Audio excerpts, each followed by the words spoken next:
En el 2002, vas a ver ahí en una placa, en el 2002 había en marcha 18 proyectos mineros.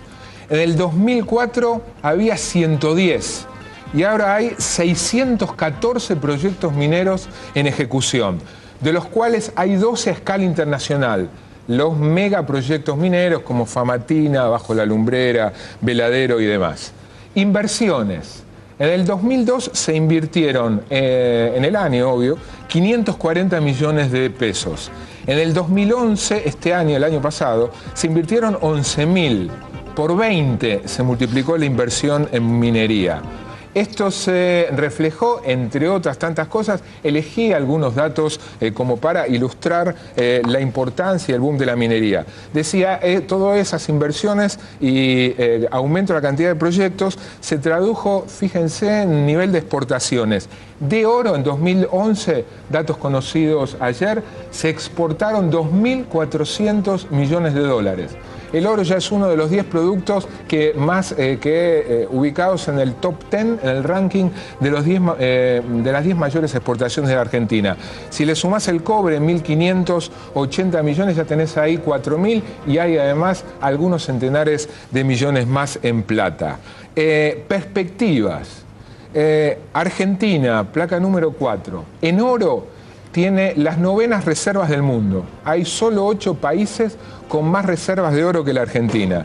En cobre somos el 4.º país con más reservas y en litio, que algunos lo llaman el oro del futuro porque el litio es usado y va a ser muy usado, nada menos que en las baterías para los autos eléctricos, lo que se viene en el desarrollo automotor. Argentina es tercero en el mundo, buena parte del litio que hay en la Tierra está en Bolivia, Chile y la Argentina.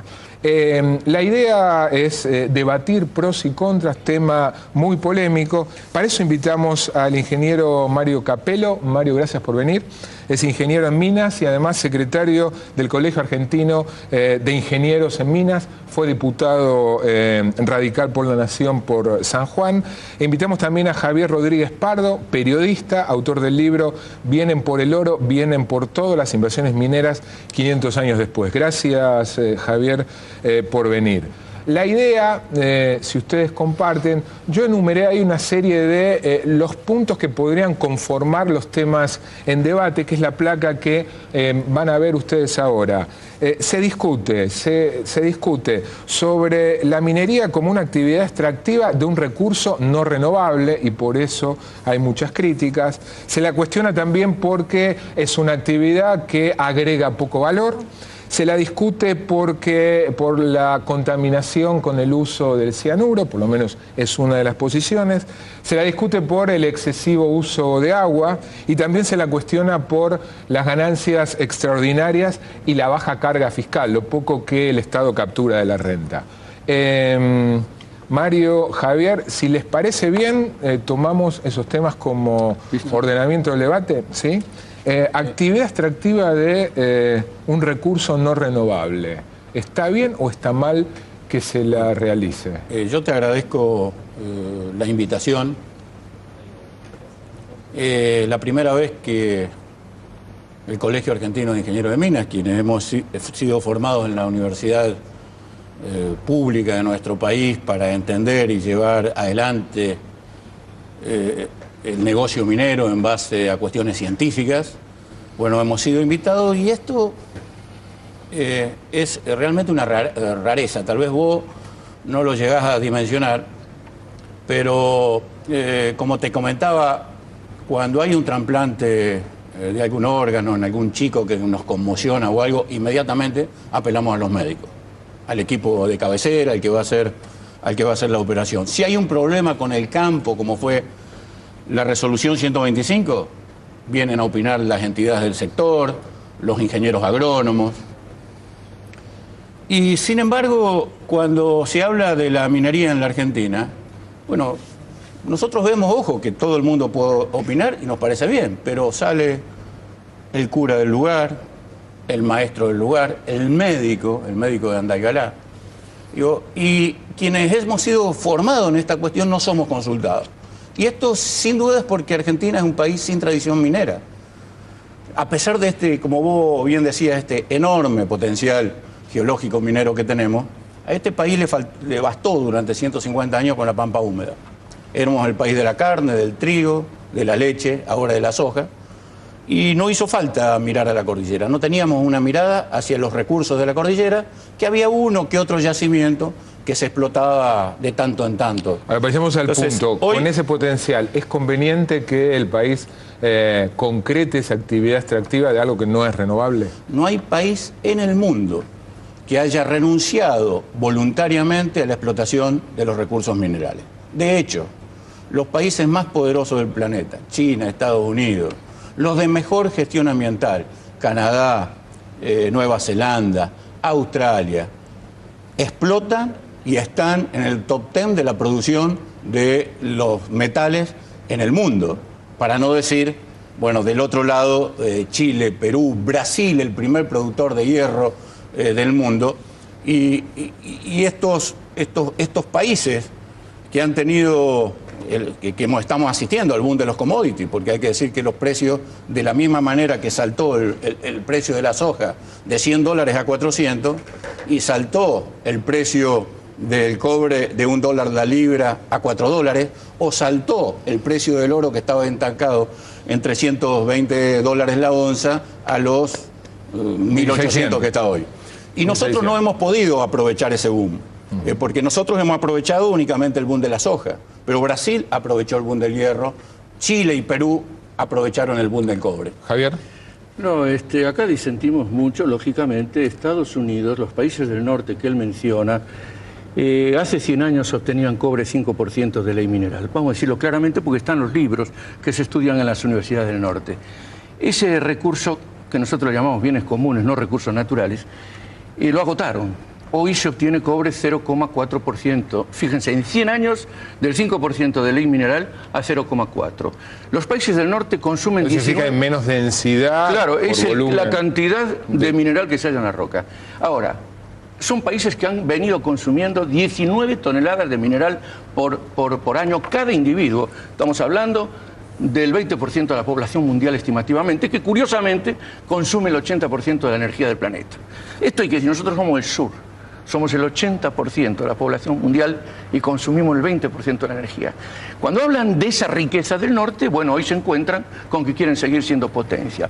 Y han descubierto, frente al mineral que se encuentra de baja ley, que está diseminado, que no está en forma de beta mayormente, hay sitios donde hay mineral con beta, pero también no hay agua. Mineral con beta es cuando está concentrado. Cuando está concentrado. Es decir, el caso típico de los socavones de Famatina. Se sacó la beta en esas carretillas, con ese cable carril que terminaba en el Banco Nación, primer Banco Nación del país, en Chilecito. Bajaba el lingote, lo tiraban ahí, lo bajaban, eran los británicos. Se fueron hace 100 años, no les interesaba más.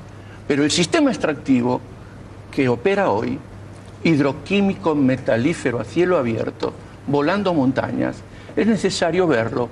Cómo se eliminan glaciares, cómo se destruyen glaciares. Y acá me remito a algunas imágenes que hemos traído para que la gente vea. Ambos se vinieron munidos de material visual como para, bueno, apuntalar el Efectivamente. debate. Yo quisiera que pasar esas imágenes para que se viera claramente cómo se destruyó en el caso de Veladero el glaciar Conconta, porque lógicamente son equipos de gran porte, no menos de 35 metros de ancho tiene que tener esto, las imágenes lo ven con claridad. Se ven los equipos de bombeo de la planta de Veladero, la empresa habla de cientos, esas son las explosiones, vamos a ser claros. Eso es Veladero en San Juan. Eso es Veladero en San Juan, hay distintos tipos de explosiones que aparecen ahí. Estas son imágenes que le debemos a la Asociación Cuyunche, a las familias sanjuaninas que forman parte de Autoconvocados Sanjuaninos. Algunas son aportes de los propios algunos trabajadores que estuvieron en la mina. ¿Eso es una misma explosión con distintas tomas? Son distintas, todas distintas explosiones en distintos momentos y circunstancias.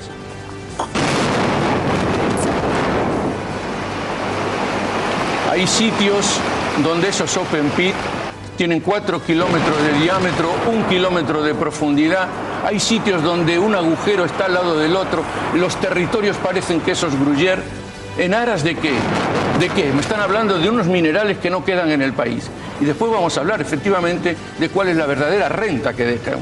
Ahora, es necesario destacar, y lo debemos decir con claridad, ahí faltan unas imágenes que me gustaría pasar, que son donde se ven las máquinas trabajando sobre el glaciar Conconta, y un poquito más arriba, esto está yendo hacia la planta de Veladero, y luego imágenes que vienen a continuación.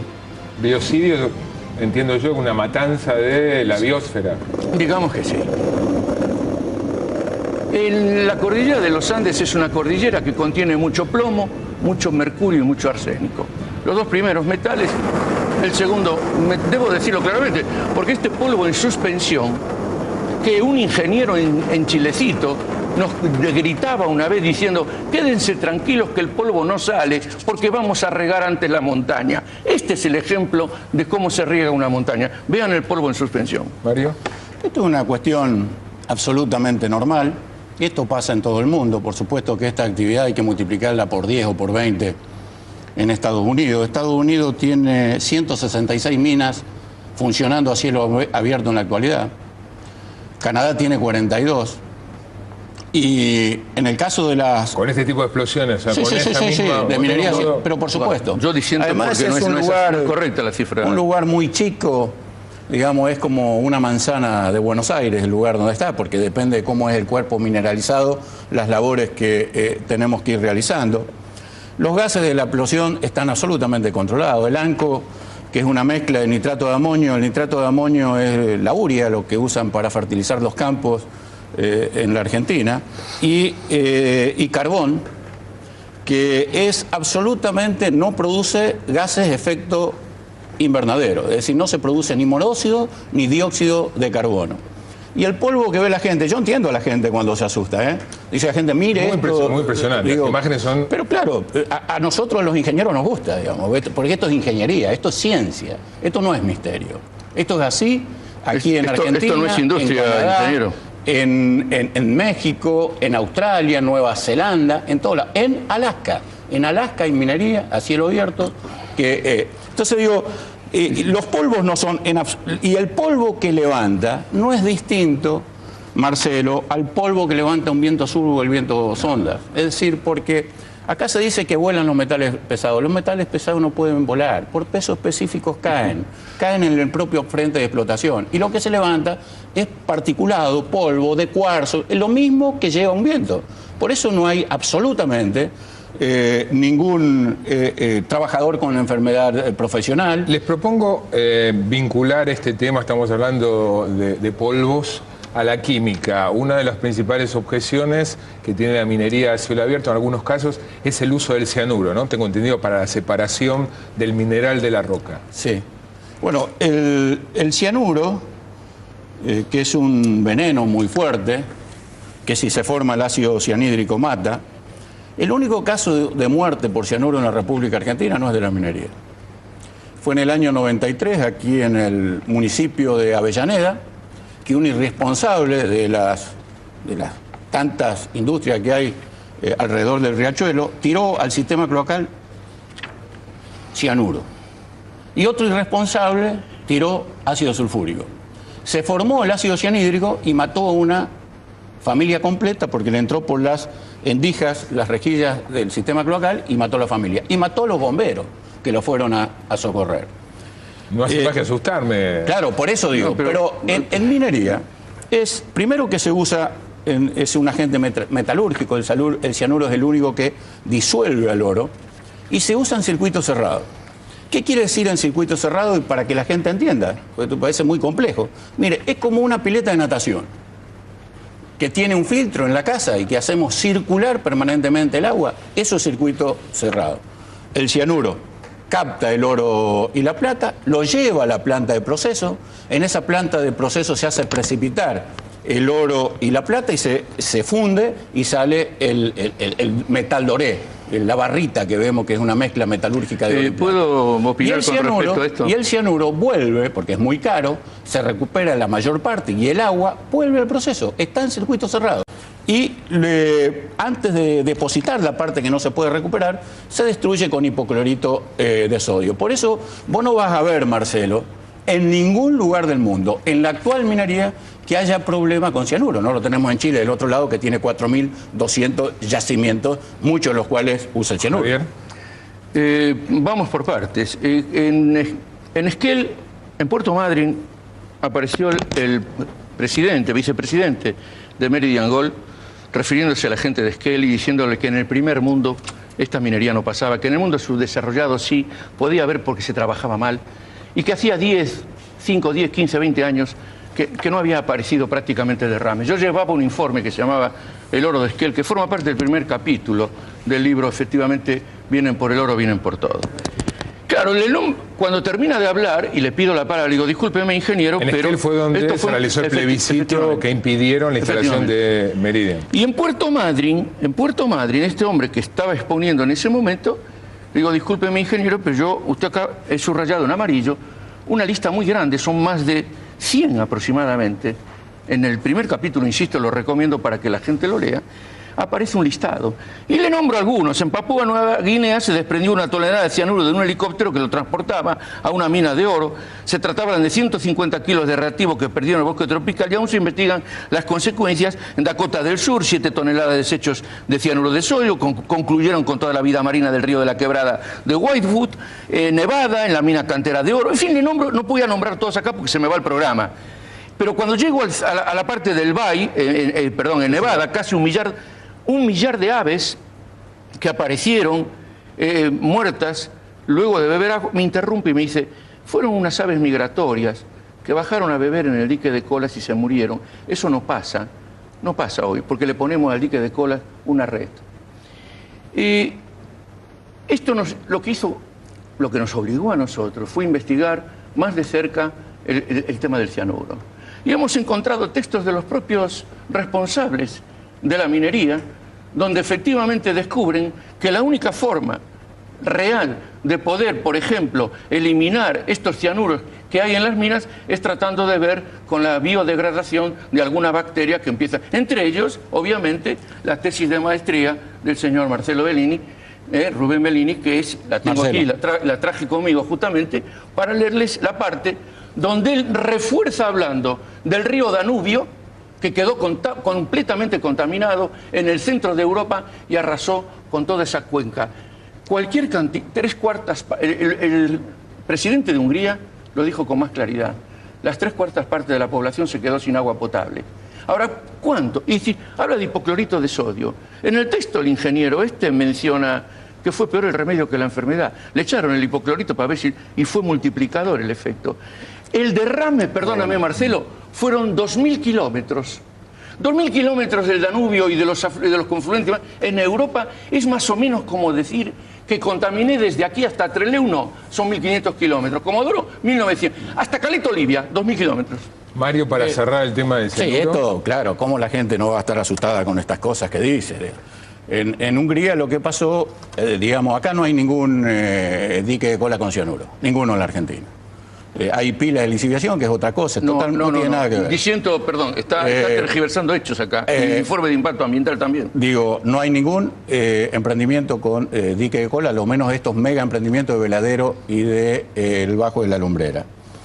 Mire, ellos le llaman el cianuro de sodio... ¿Podemos volver a pasar la película, por favor? El cianuro es una mezcla de carbono con nitrógeno. Y de hecho las bacterias lo pueden... el sustrato de alimentación de las bacterias, se está estudiando, es precisamente carbono y nitrógeno. Así que hay un método. Pero también lo destruye el hipoclorito. Se usa con total seguridad, con total seguridad. Hay normas internacionales y protocolos. Por eso no hay ningún accidente. Por eso podemos ir a medir. Pero si esto es cierto, lo podemos ir a medir y podemos ver en los emprendimientos mineros en la Argentina qué lejos, Marcelo, de atacar y disminuir la fauna silvestre, ya no hay más cazadores furtivos, ya no los molestan mal, los guanacos, las liebres y los zorros son una realidad alrededor de los yacimientos. Una pregunta a los dos. Dada el peligro que implica el cianuro como veneno, como incluso vos decís, Mario, ¿existe en la Argentina, en las provincias y en la nación la capacidad de control? Hay un código internacional de manejo de cianuro y eso es a rajatabla, el cumplimiento. ¿Y acá controla eso quién? y lo controla la autoridad de aplicación. ¿Qué es quién? El gobernador de la provincia. Y tienen socio de la minera. En el caso del manejo del cianuro, porque el cianuro hay que decir que el 87% está acá alrededor de la ciudad de Buenos Aires, ¿eh? Lo usa la industria alrededor de la ciudad de Buenos Aires, el 87%. Claro, Entonces ese transporte cuando llega, bueno, es la Secretaría de Medio Ambiente, me imagino, la encargada de controlar. Yo también vengo planteando la necesidad que en la Argentina no hay una especie de ANCOMA, de una Agencia Nacional de Control Medioambiental, para medir al instante cuando cualquier vecino, cuando cualquier ciudadano plantee que hay una emisión contaminante de cualquier industria, que en 24 horas esto se resuelve. Ahora, los controles son por parte del Estado. Yo quisiera aclarar una cosita, Marcelo. Javier, quedan dos temas. Sí, pero es importante. Muy breve. A nosotros, brevísimo. En Esquel, una de las cosas que nos llamó la atención, y el señor habló de Primer Mundo, fue justamente Montana. Montana prohíbe el uso del cianuro. Esto es clarísimo. ¿Por qué? Porque se contaminó Montana y porque era un lugar muy parecido a Esquel, con deportes de invierno, con esquí, en fin, con lagos, y se contaminaron con cianuro. Y hoy está prohibida en Montana la explotación de oro por cianuro. Pero quiero aclarar esto, además, hablando del Primer Mundo, que tenemos que leer claramente lo que aparece. La Universidad de Alemania sacó una declaración, y yo creo que la Universidad de Alemania, como las nuestras, también merecen respeto, de prohibir la obtención de oro por cianuración. Y no con los ejemplos, tengo muchísimos ejemplos que dar, que se basa la Universidad de Alemania para hacer esto. Quiero tocar los dos temas que quedan. Uso excesivo de agua, ¿no? Es otra de las objeciones. Sí. Claro, y aquí también porque, bueno, yo estuve por Famatina, y bueno, el planteo era que se quedaban sin agua. No sé, hablan de los millones de litros que consume la minería. Bueno, te voy a dar un ejemplo, Marcelo, para ponerlo y para que la gente entienda cuánto realmente usa la minería del agua. La mina más grande de oro del país, la mina Veladero, utiliza 54 litros de agua por segundo. Eso significa la dotación, esto es vergonzoso, la dotación que el Departamento de Hidráulica le asigna a una finca de 108 hectáreas. Una finca tiene una dotación de medio litro de agua por hectárea. Esto es lo que equivale del uso del agua en la minería. O sea, el agua que usa una pequeña... Una finca, San Juan tiene 120.000 hectáreas con derecho de agua, y la mina Veladero consume lo que equivale a 54 hectáreas. Sí. Pero esto es una barbaridad. Vamos por partes. Voy a poner un ejemplo claro. Doy datos del Departamento de Irrigación de la provincia, Marcelo. Los compañeros asambleístas de Salta nos llaman con urgencia, esto salió por el diario El Tribuno y salió en todos lados, 2 perforaciones de agua que hacían en Salta, no se sabe por qué y de qué forma llegaron ahí, que eran de Chile. Chile necesita agua, en Atacama no hay agua, y por siglos que no llueve, y Chuquicamata, ¿verdad? Y La Escondida, obviamente se quedaron sin agua. Chile, ¿qué hizo? Desaliniza el agua, y es costosísimo, y no lo puede hacer por el valor que tiene la desalinización. Es decir, en el libro yo pongo ejemplos de 5 autores importantes donde eso todavía está en pañales, les cuesta mucho. Pero lo que dice Mario, que el consumo permíteme, pero además de eso, hay que subir el agua allá arriba, que son a 4.000 metros de agua. El consumo de agua que necesita esas 2 minas son 6.000 litros de agua. Los acueductos, 3.000 litros de agua cada uno por segundo. A tal punto, discúlpeme que lo diga de esta manera, que mandé una nota corrigiendo al Tribuno en su momento diciéndoles, y por internet, discúlpeme, no es por hora, porque dijeron, no puede ser esta cantidad de agua, es por segundo. 6.000 litros por segundo, 2 acueductos. Javier, vos trajiste un tape sobre el tema de agua. Yo traje un tape donde se ve, el tape es en la misma imagen que ustedes vieron, ven cómo se tiene la obtención de agua, habla de 50 litros, y nosotros vemos equipos de bombeo para 1.000 y pico y 2.000 litros de agua. Esos equipos de bombeo que están ahí arriba, en Veladero, pegadito a Lama del lado argentino, Pascua del lado chileno, y que van a ser usados con eso, ahí están. Fíjense, esos ductos son para esas mangueras de agua a las que alude este señor hablando de 50 litros de agua, 45 litros O sea, de agua. lo que Mario dice 50, Claro, yo te estoy dando- Javier dice estamos 1000. hablando claramente, claro, totalmente. Yo estoy hablando de 1000 litros de agua por segundo. Y vamos a hacerlo más claro. Fíjense, nosotros hicimos este cálculo, calculando incluso lo que decía el informe de impacto ambiental de Barrigol, decía que para Pascualamia va a usar, hipotéticamente, 450 litros. Porque los informes... Por segundo. Por segundo. Y que Veladero, 110.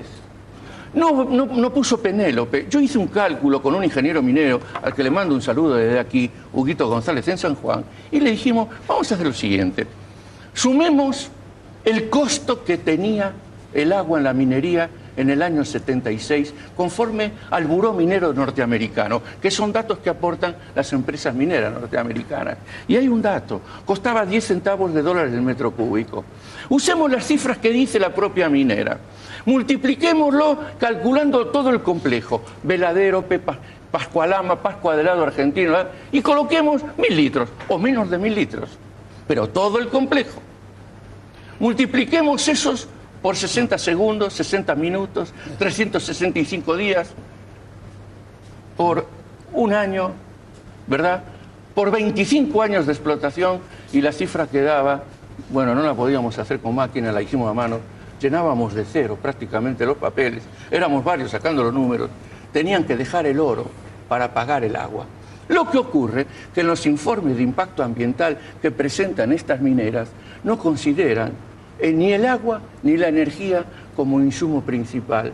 Consideran sí el cianuro de sodio, la cal, que para levantar el pH efectivamente necesitan mucha, pero no consideran ni la energía ni el agua. Mario, y son dos rubros. Marcelo, yo te vitales. quiero decir que esto es ciencia.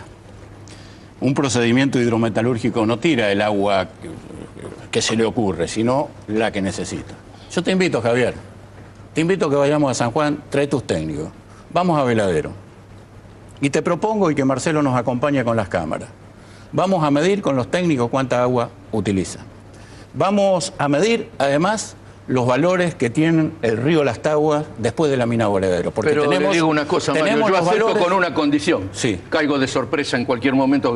Yo no voy a ir preparado como más de una vez. Claro, sí, porque yo no no voy a hacer turismo ahí arriba. Decime quiero ir, Listo. y ver. Claro, porque y pedimos a las cámaras que nos acompañen. Y Marcelo, si no están consumiendo 50 por estos segundo. 54 litros por segundo, Sí.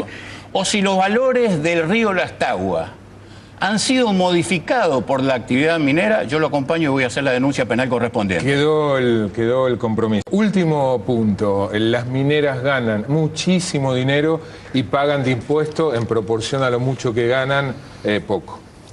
Bueno, ahí hay un informe de ABCEP que realizó y que, bueno, me gustaría que lo pasen respecto a cuál es la carga tributaria de la minería en la República Argentina. Esto es un estudio que la consultora ABCEP hizo a pedido de la Cámara Argentina de Así Empresas es. Mineras. Vamos a escuchar a Mariano Lamote, miembro de la consultora.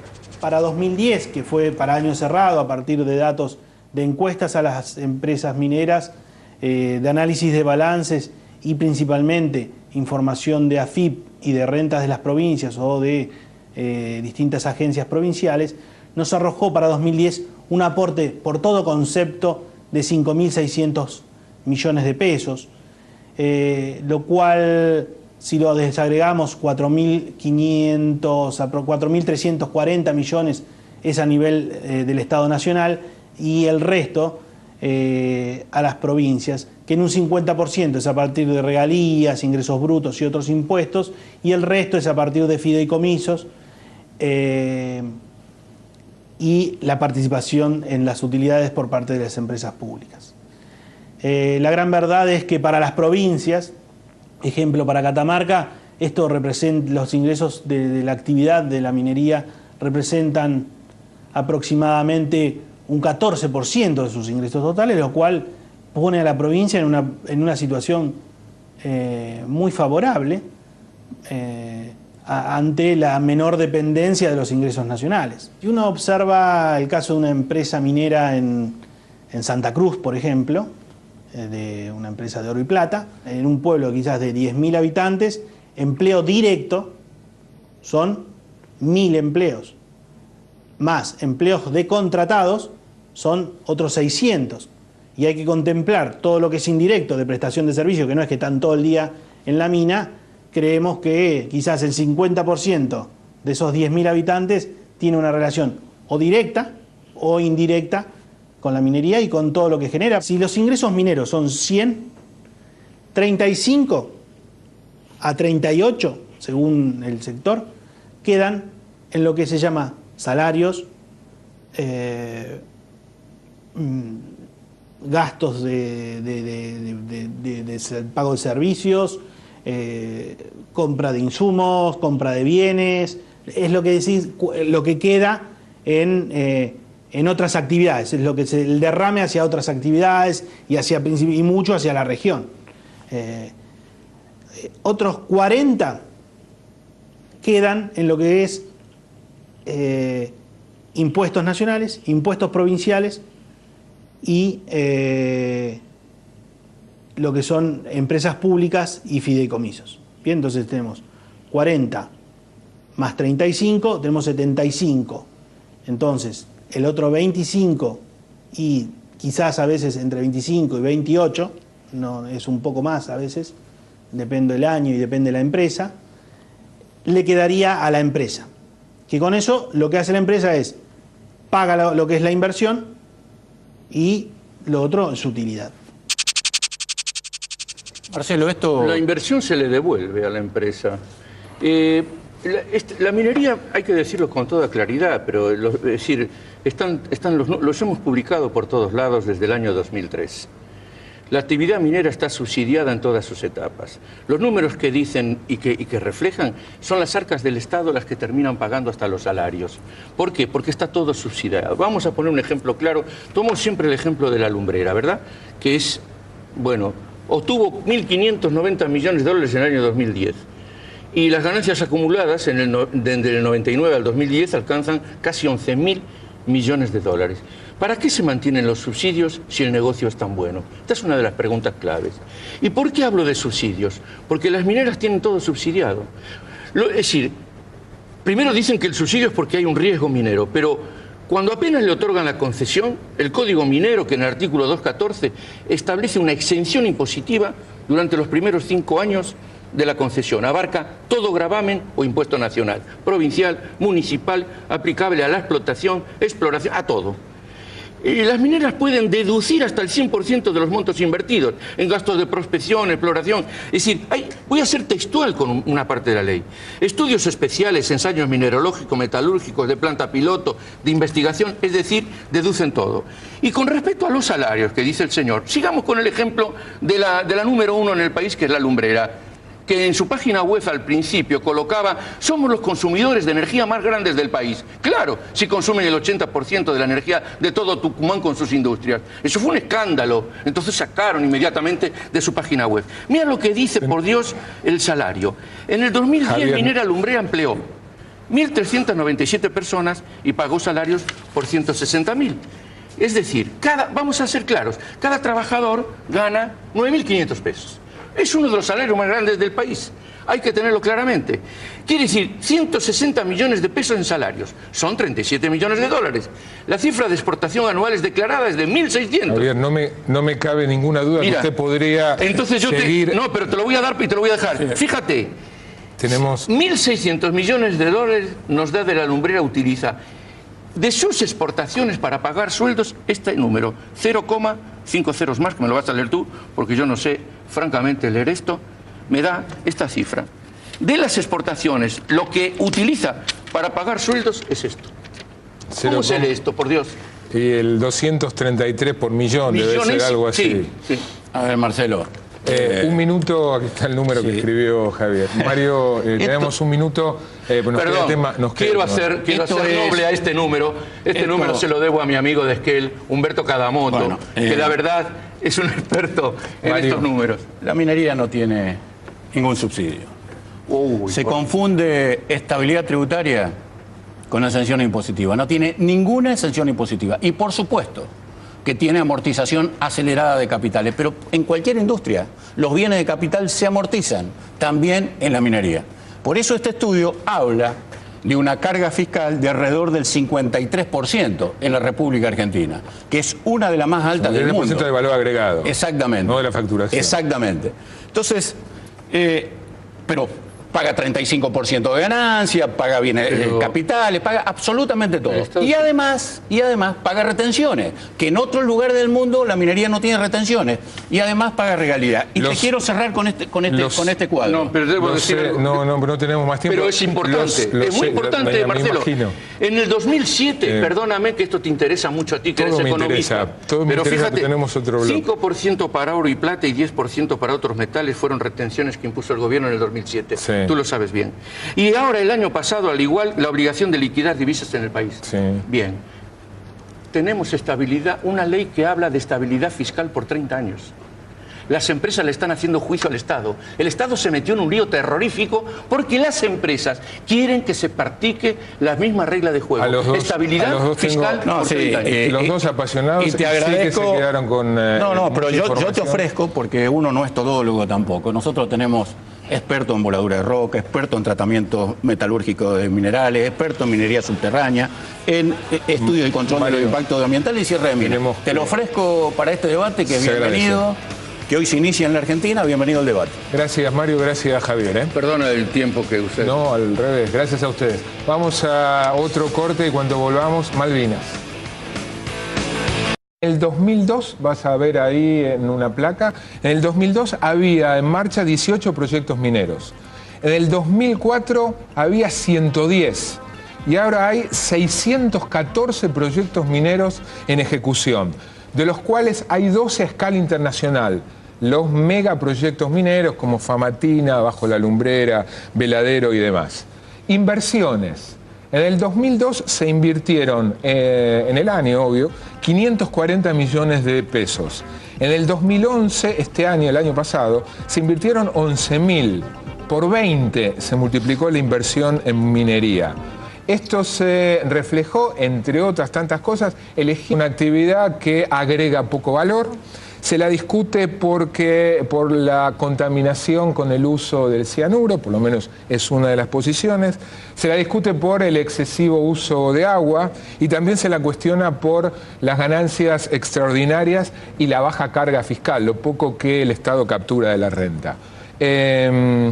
Mario, Javier, si les parece bien, tomamos esos temas como ordenamiento del debate, ¿sí? Actividad extractiva de un recurso no renovable. ¿Está bien o está mal que se la realice? Yo te agradezco la invitación.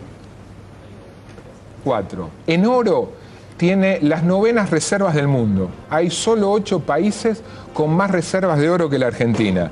En cobre somos el 4.º país con más reservas y en litio, que algunos lo llaman el oro del futuro porque el litio es usado y va a ser muy usado, nada menos que en las baterías para los autos eléctricos, lo que se viene en el desarrollo automotor. Argentina es tercero en el mundo, buena parte del litio que hay en la Tierra está en Bolivia, Chile y la Argentina.